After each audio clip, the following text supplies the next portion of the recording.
Welcome, everyone.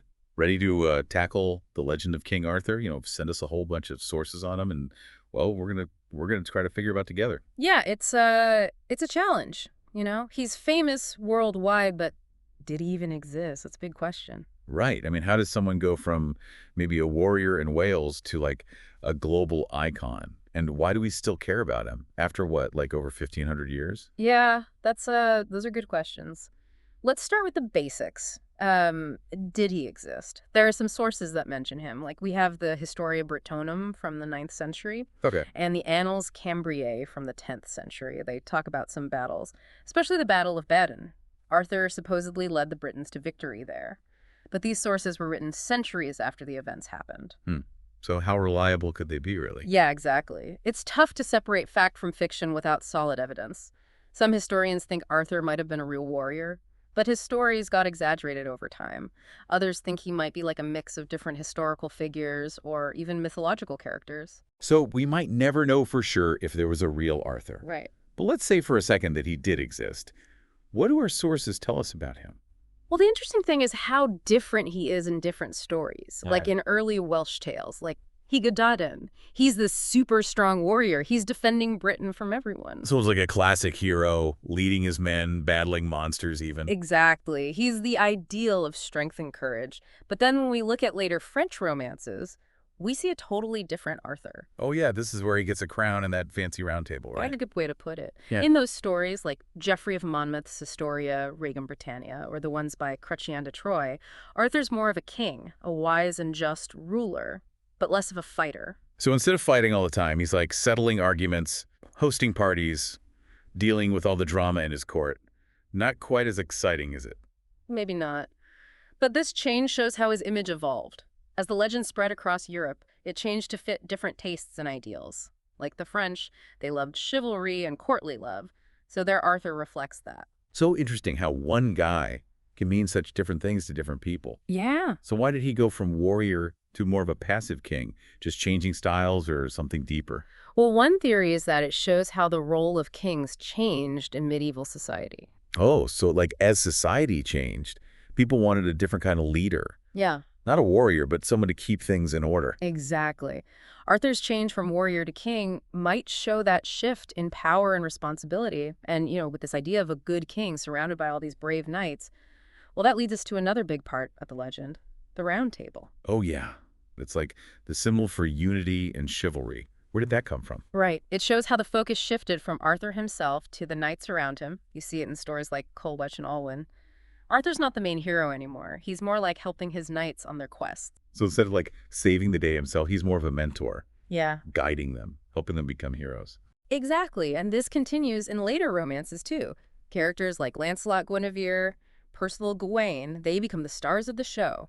Their stories are even more interesting than Arthur's sometimes. Wow, so Arthur's almost like a side character in his own legend. Kinda, yeah. But why? Did the storytellers decide to do that, or did it just happen?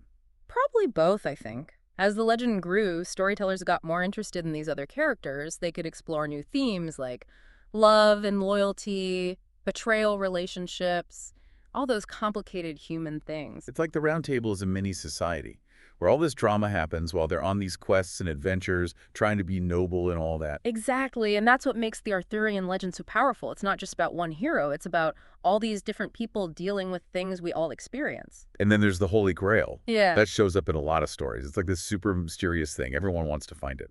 Right. The Holy Grail is like the ultimate quest. It represents that desire for something more spiritual fulfillment, enlightenment. It gets tied in with chivalry faith, trying to achieve something bigger than yourself, not just power or fame. It's funny how those ideas from so long ago still mean something today. We're still searching for something bigger than ourselves, Right. whether it's spiritual or just finding your purpose. Absolutely. It shows how universal these themes are. They speak to everyone, no matter what time period or culture. So Arthur might not be in the spotlight anymore, but the legend keeps growing. It's this huge story full of adventure and romance and spiritual stuff.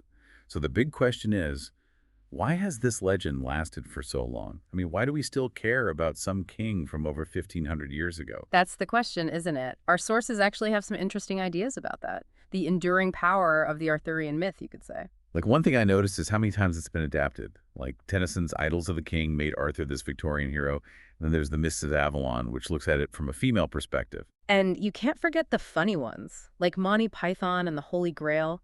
They make fun of all the cliches, but they still show how powerful the legend is. It's like every generation finds something new in these old stories. That's right.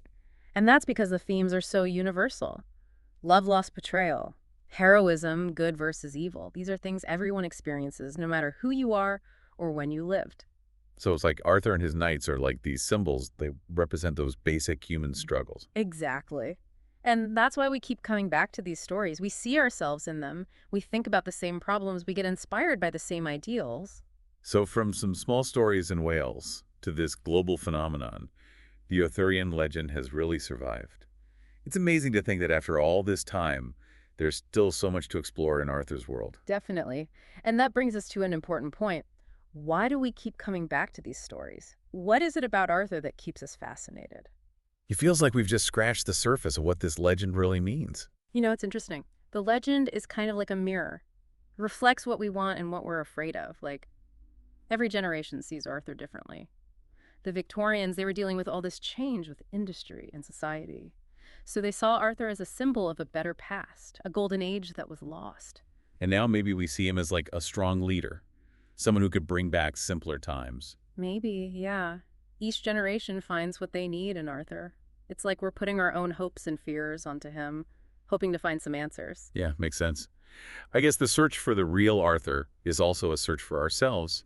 We try to find meaning in these stories to understand what they say about us and the world. Exactly. Whether he was real or not, Arthur has had a huge impact on our culture. He represents our ideals, what we're afraid of, what it means to be a hero. It changes all the time. Makes you wonder what Arthur would think if he could see all this. How his legend has changed. Would he even recognize himself? Or would he be like a stranger to his own story? That's something we can all think about. As we finish up our exploration of King Arthur, I encourage you to keep asking questions, keep exploring, and find your own meaning in this amazing legend. Until next time, everyone, may your own journeys be full of discovery and wonder.